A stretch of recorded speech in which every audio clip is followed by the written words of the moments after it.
Good evening, I'm Maciej Mikos and you're watching World News Tonight, live from Warsaw. European nations have sent troops to Greenland in response to Donald Trump's push to take the island. We'll have more on that in just a moment. But first, let's take a look at tonight's headlines. We've been told that the killing in Iran is stopping, and it's stopped. Iranian airspace reopens as Donald Trump wavers on responding to the deadly crackdown on civilian protesters. If there is no power, there is nothing. No light, no heating, no hot water, nothing. Kyiv residents struggle to stay warm after Russia hits thermal power plant. All crew members are currently undergoing the routine post-splashdown medical evaluation. The crew member of concern is doing fine. International Space Station crew back on Earth after a medical emergency in space. The US taking over Greenland would be the end of the world as we know it, says Polish Prime Minister Donald Tusk. Warsaw will not be sending its soldiers, while several European countries are deploying their troops to the disputed island amid tensions with Washington. John Todd has this report. Danish troops disembarking Greenland. They're being deployed to boost security on the Arctic island. They'll be joined by brothers-in-arms from Finland, Sweden, Norway, Germany and France, who have rallied in the face of threats by US President Donald Trump to take control of the Danish territory by force. France's foreign minister says NATO's European allies are completely capable of defending their territory against any threat, wherever it may come from. Polish Prime Minister Donald Tusk says Poland will not be sending soldiers to Greenland. He was explicit about the consequences of American military action over the Danish territory. A conflict or an attempt to take over the territory of a country that is a NATO member by another NATO member, and what's more, if it's the United States, that would be the end of the world as we know it. And what's emerging as a crisis for Europe, a forced US takeover of Greenland, is not backed in the States. A Reuters poll found only 4% of Americans said it would be a good idea to use military might. US Senator Mitch McConnell warned that military action would incinerate the trust of allies. And until the president can demonstrate otherwise, then the proposition at hand today is pretty straightforward. Incinerating the hard-won trust of loyal allies in exchange for no meaningful change. Analysts agree there's no benefit to America acquiring control of Greenland. You have the Danish, the Greenlandic, the European side, and I suspect many people in the US system who understand perfectly well that there's no geostrategic, military or economic reason for this.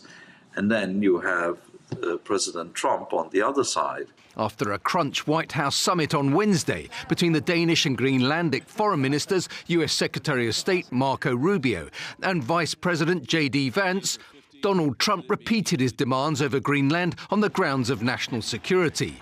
But this time appeared to soften his position, possibly suggesting a deal could be done. I have a very good relationship with Denmark, and we'll see how it all works out. I think something will work out. Yep. Copenhagen and Washington have now agreed to form a working group to discuss concerns about the island. John Todd for TVP World. The situation in Iran seems to have stabilized as the government decided to hold executions of detained protesters. This apparently led to a partial de-escalation of tensions with the US. Has President Trump abandoned his plans to strike the Ayatollah's regime? Kazimierz Łysiak reports. Massive protests in Iran over repressions and a failing economy are reportedly wavering in some parts of the country following brutal crackdowns from the regime. But according to messages coming through the information blockade, it's not over yet. My family said people are still on the street, and some others said not really. I think it depends on the city and district. The regime imposed a nationwide internet shutdown in Iran shortly after the protests erupted. Messages and videos of demonstrations are mostly coming out thanks to Starlink satellites. Other communication is strictly controlled by the regime of Supreme Leader Ali Khamenei. Islamic Republic is releasing the news that they want to be released. So recently the number of videos of killing, of people being killed is way more than the number of videos of the protester. The exact number of people killed in the demonstrations is difficult to pinpoint due to the information blackout. Various media and independent human rights organizations are citing between 2,000 to 12,000 deaths. And yet one person believes the killing has stopped: US President Donald Trump. We've been told that the killing in Iran is stopping, and it's stopped, and it's stopping. And there's no plan for executions or executions. So I've been told that a good authority. We'll find out about it. I'm sure if it happens, we'll all be very upset. It now seems like the US leader is backing down from his threat to launch military strikes against the Iranian regime. He leaves open the door for dialogue. The Iranian Foreign Ministry, Arakshi, has confirmed that he wants to keep the channel open. Now, while it doesn't mean that Trump won't authorize military action at some point, as he had already struck Iran's nuclear facilities last year, he is clearly changing his tone. I don't see any indication from the Trump administration or from rather President Trump himself, that he's actually interested in a, let's call it, deep regime change in Iran, right? We have seen this play out in Venezuela. The Iranian regime has now opened its airspace after closing it for several hours on Wednesday. At the same time, several states, including Poland and Italy, have advised their citizens to immediately leave Iran due to the unstable situation. For TVP World, Kazimierz Łysiak. Millions of Ukrainians have been left without power, heating and running water after a series of Russian strikes on the country's civilian infrastructure. This as temperatures have plummeted to the lowest in the past 10 years. Oskar Terzi reports from Kiev. The Russian attacks have left as much as 70% of Kiev's population without power and, in many cases, also without heating and running water. As Ukraine is experiencing its coldest winter in 10 years, with temperatures regularly as low as minus 15 degrees Celsius, Kiev's residents are struggling to cope with the conditions. Last week, Kiev's mayor, Vitaly Klitschko, even went as far as controversially recommending that people temporarily leave the capital while repair workers tried to restore power to the embattled city. I am addressing the residents of the capital. If you have the opportunity to temporarily leave the city for areas where there are alternative sources of power and heating, please do so. Since that message, Russia has continued to target Ukraine's electricity infrastructure. The situation has got so bad that some Kiev residents are taking the mayor's advice and temporarily leaving the city.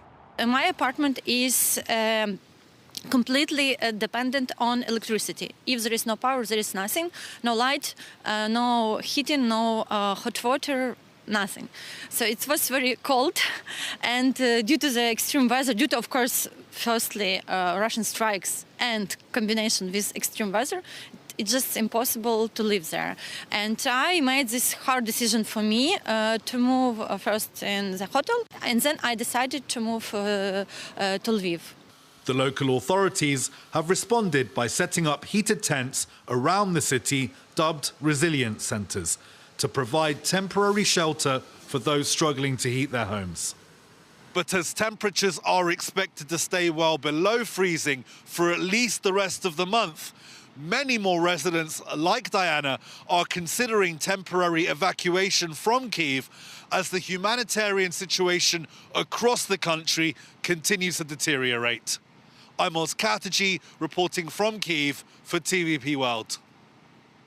Poland thwarted December's attempts to disrupt its energy infrastructure, Prime Minister Donald Tusk said on Thursday, noting that up to 500,000 people could have lost heat had the attack succeeded.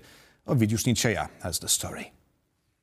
The Polish Prime Minister has met with energy officials and security agencies. The topic of this meeting was Poland's energy security and recent cyber attacks on Poland's energy infrastructure. A recent cyber attack, which took place in December 2025, could have left up to 500,000 people without heating, according to the Prime Minister, as it targeted two combined heat and power plants and wind farms. The Polish Prime Minister says that Russia is responsible for planning and carrying out this cyber attack. Polska obroniła się przed próbami destabilizacji.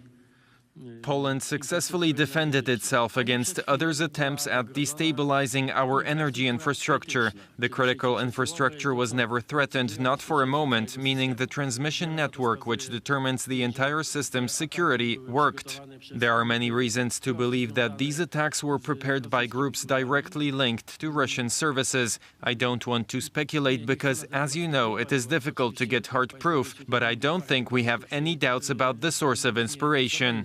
Ale raczej nie mamy wątpliwości co do źródeł inspiracji. The Polish parliament is working on a new cybersecurity legislation, which is meant to give institutions stronger tools to protect the energy infrastructure and prevent foreign interference. The Polish Prime Minister has urged the parliament to adopt this bill as quickly as possible and also has urged the Polish president to sign the bill as quickly as possible. From Warsaw for TVP World, Ovidiusz Nicieja. Czech Prime Minister Andrej Babiš is facing a vote of confidence. Well, the vote is expected to go in his favour.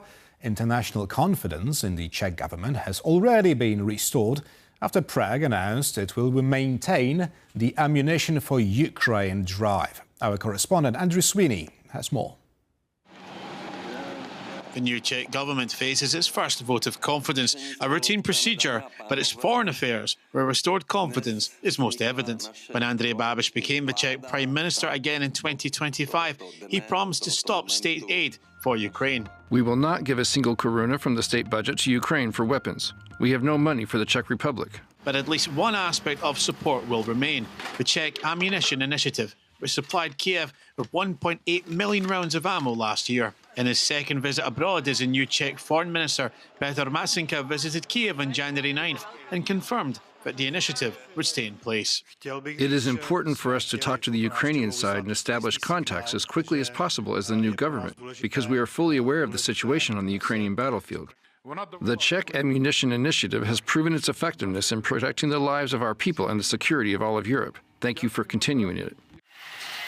However, it won't be state-funded. The Czech government will only act as a coordinator for the scheme, which supplied 43% of the ammo sent to Kiev from Europe in 2025. Still, the fact that the initiative will remain in place has been met with sighs of relief from former Czech government officials as well as from Ukraine. It was a relief for the former government and the current opposition that the current government decided that the Czech Munition Initiative will continue. However, he also warns that the government is still under pressure to stop all state support for Kyiv.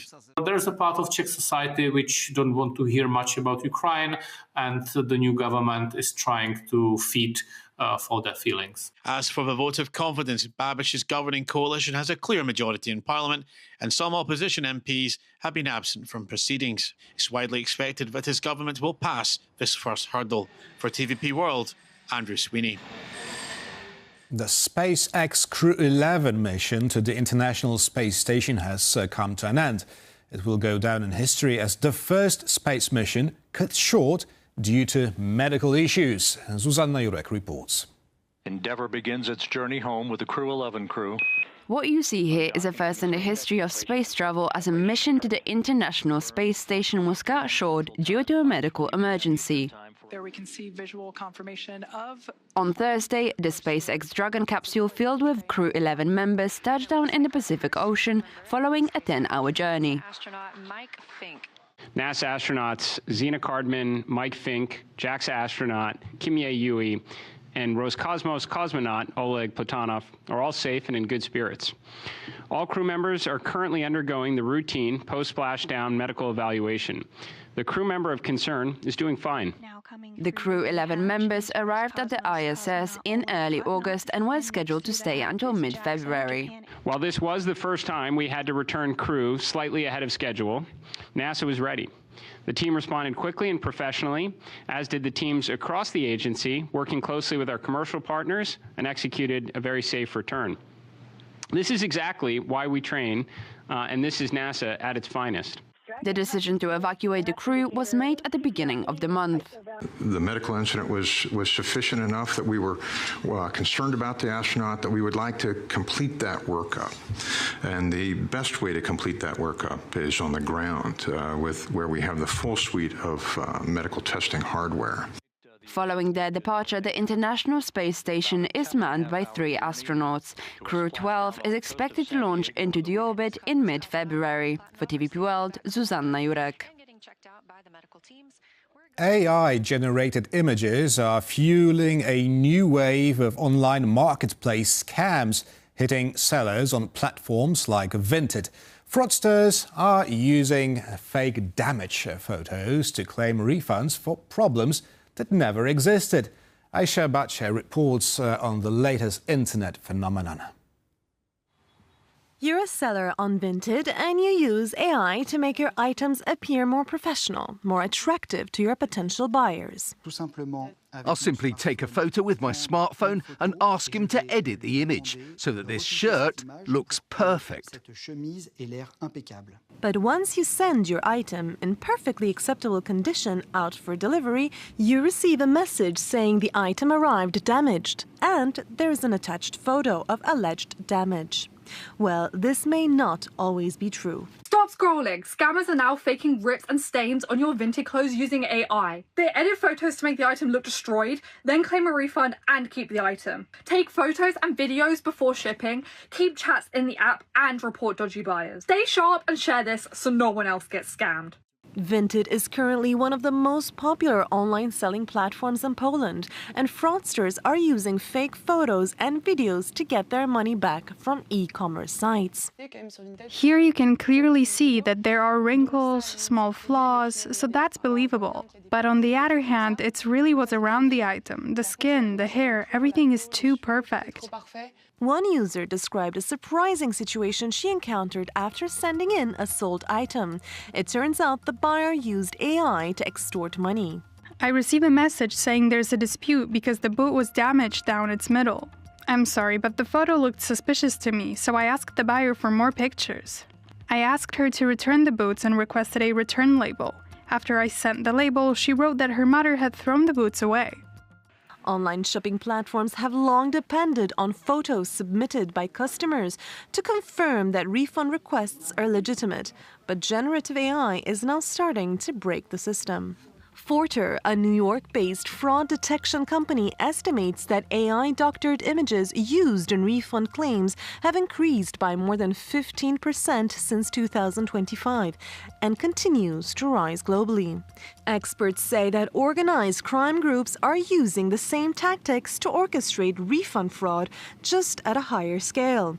In one Forter-documented case, scammers submitted over $1 million worth of refund claims using AI-altered images. The requests were submitted in a tight time window, seemingly to overwhelm the system. So, next time you sell an item from an online shopping platform, watch out for AI damage scams and document your products. For TVP World, I'm Aisha Bache. A rather unexpected standoff took place in Olsztyn, Poland on Wednesday. A herd of wild boars barged on to the tram tracks and refused to move, effectively paralyzing two lines for nearly half an hour.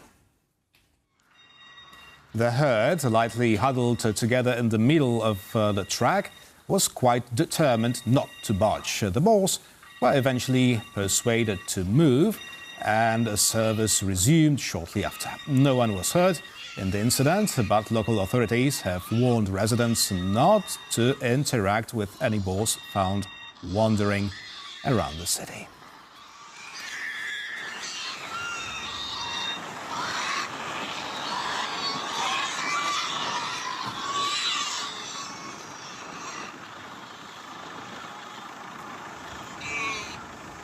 Danish-American negotiations brought no breakthrough on Greenland as the crisis deepens.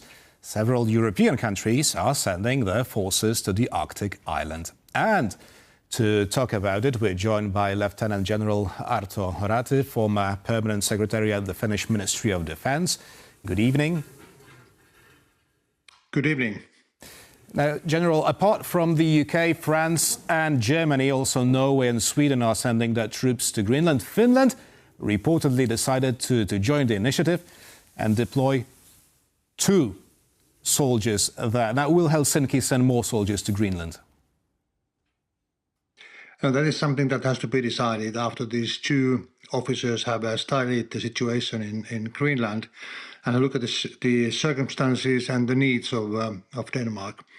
And the decisions are made after that study has been done. I see, but what can literally 2 soldiers change? Well, Donald Trump has his doubts about the security of the island, right? Now, Europeans decide to send like 13 to 1 soldier. Is this supposed to convince Donald Trump that Europeans are actually doing something to ease his concerns? No, I think that's a try from European side to show that yes, we will take care of the Arctic region, but we have to take into regard that we are talking about over 2 million square meters territory in Greenland. So defending Greenland is a huge challenge for any country, even the US. And it's very important that the European countries now show that they are willing to put some forces, the boots on the ground in Greenland and start exercising there and having a look what can be done in strengthening the defense of Greenland. As we all know that the threats from US side have been very serious and have to be taken seriously, stating that a NATO country, the most important NATO country, is saying that they are willing or ready to use military force to occupy an area of their ally. That's a major question. I think the only way for Europe is to show that, yes, Europe is going to take its own initiative, put some forces down on the island, and also show that we are ready to defend it if need comes. I see. Now, in your professional opinion... So the numbers are... So the numbers are not what matters at the moment. The actions are, that nations are taking actions, is the most important thing at the moment. I see. Now, General, in your professional opinion, is the NATO's northern flank vulnerable to Russian or Chinese attacks? Northern flank, it's a quite large area, if you say. We are part of the northern flank ourselves, and we have 1,300 kilometers border with Russia. So, yes, it's a vulnerable area, of course, but actions are taken in order to strengthen our defense and have to take into regard, for example, Finland, which has been building its national capabilities since the since the Second World War. So we are ready in our area, but there are countries which are not that ready yet. Greenland is a different case. It's a huge area with, as I said, over 2 million square kilometers of very tough terrain. So I don't believe that taking over of Greenland by US is the way to secure US security. It can be also done by agreements and cooperation with Denmark and Greenland. I see. Now, talking about the causes of the current crisis, is Denmark opposing the deployment of more US critical defense infrastructure on the island? Because Donald Trump claims that Greenland is crucial for the Golden Dome air defense project. Yes, it can be crucial, but I don't know the talks between Denmark and US, what's going on at the moment. I only see the news from the public sources. So, but I personally believe that the demand from US side can be satisfied also by agreements. Mm-hmm. It doesn't need to be owned by US. It doesn't need to be taken over by US. It can also be an agreement between allies. And I think, as we all know, that we know that the history of NATO is a long one. Denmark has been very loyal ally for US in missions, lost a lot of manpower also in missions, especially in Afghanistan. So it would be really catastrophic movement towards NATO if the US takes military actions against the NATO country. So could there be a? So I hope that. I hope that the solution is some kind of cooperation agreement where US can deploy those capabilities it needs to have on Greenland together with Denmark. So if not the sheer ownership of Greenland, can both countries reach some sort of a consensus, a compromise on the legal status of the island? The legal status at the moment, as we all know, is it's part of Denmark. It has its own autonomy, but that's part of Denmark, and I don't see that there's a need to change that status. But of course, this is an issue between US and Denmark, which is very difficult for me to say what are the steps to be taken. But I strongly believe that there are other solutions than using force. It seems that Russia is trying to exploit the whole turmoil around Greenland for its own benefit. Former Russian President Medvedev has, he has urged Donald Trump on social media to take over the island. Now, is Moscow trying one more time to drive a wedge between NATO allies, and is it working? I must say Russia must be looking happily what is happening between Europe and US at the moment, because what is happening now and taking the actions today actually are playing the cards into the hands of Russia. This is exactly what Russia wants. It wants NATO to be dismantled or NATO to be paralyzed. And one way to do it is to take actions between the allied nations. And this is something we don't want to see. Now, do you agree with the Danish Prime Minister's warning that an American military intervention in Greenland would mean, well, basically the end of NATO? Not the end of NATO as we know it, but the end of NATO totally. We all know that the US is the most important NATO member and has the biggest capabilities in their hands. So, of course, if this makes a fraction inside NATO, in a way taking US out of the structures, of course, it's the end of the NATO we know today. Hopefully, this will never happen, because I think US also needs its partners in Europe. It's a win-win case to be together. So maybe it's just, much ado about nothing. Maybe Donald Trump's administration is not really considering a military option against Greenland, and it's only using it as a sort of a leverage in negotiations with the Danish. Yeah, this has been the tactic from US side recently, having strong statements and then taking backwards and taking a step forward. So you never know what is the actual plan behind.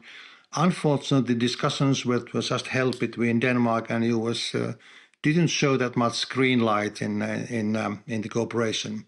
The only thing that was positive was that they agreed on some kind of working group. But at the end of the discussion, what I have understood, the outcome was that opinions differ as they differed before the meeting. So it's very interesting to see what happens next week when we have the World Economic Forum meeting starting, and Trump is going to participate in Davos too. So it will be interesting to see what kind of statements we hear from Davos.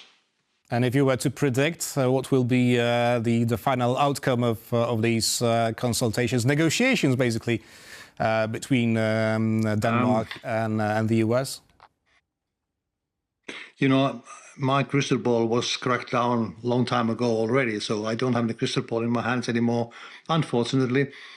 So I don't want to do any kind of prediction at the moment, because statements are going left and right, up and down, and so it's difficult to follow the path and to have some kind of picture in your mind what may happen next.